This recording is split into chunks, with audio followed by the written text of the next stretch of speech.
show you shit that you might not know. Welcome, my friend, to the BWIT show.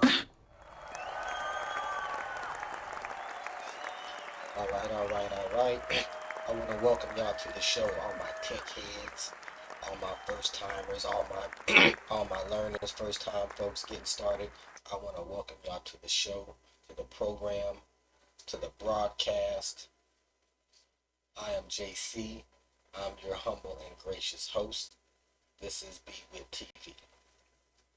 Now today, what we're going to be discussing and going into is I want to show you guys basically how I went and started kind of put together my own data dashboard.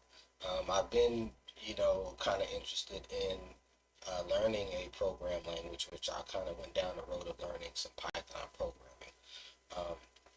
I did, and I'm still learning, always still learning, and growing and moving that forward. I wanted to get involved in kind of learning how to develop my own web applications and learning some type of web framework. So you might ask, well, why there's a lot of frameworks out there? What made you want to kind of talk about Web2py? Good question.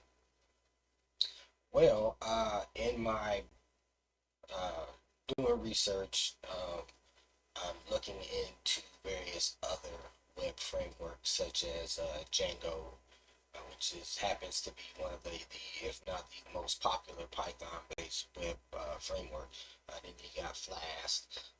I kind of looked in. There's a lot of documentation on them. I looked into them, kind of tried to kind of stumble around a little bit, not understanding fully kind of how all the parts and pieces of the framework were tied together. So then I came across this one called Web2py, Web2py, however you want to enunciate it. And I would say it's in researching and looking into it, I came to really like it. It's what I found out about it, it's an excellent tool for training, learning, and understanding web frameworks, and understanding that model, control, view type of framework, how those three pieces work together. So, and also another thing I like that it doesn't require any other outside third-party applications. It's secure, scalable, and it's portable. So you can literally just kind of have this on a thumb drive, take it with you.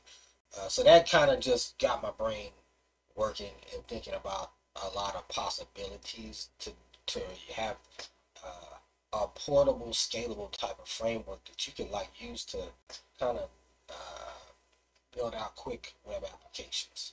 So that's what I want to. We're going to talk about, discuss. We're going to download this, show you how to kind of get it going. I thought about showing how to add how. Now all of this is how I kind of step through working with Web2py. So if you step through some of my procedures and you find, hey, there's you're learning, there's some other more efficient, better ways of configuration or doing or utilizing Web2py, definitely leave a comment. I share those. I would love to know. So we're going to install Web2py. I'm going to show you how I went about installing additional modules in case you do need to do that. We're going to create an initial app, and then I'm going to show you how I actually built out my data dashboard using a Bootstrap template that I came across in doing my research and learning, just watching YouTube videos. There's not a lot of videos current, I guess, out there, so I wanted to put together my own. Hopefully somebody can benefit from this as they go through their learning process and programming education.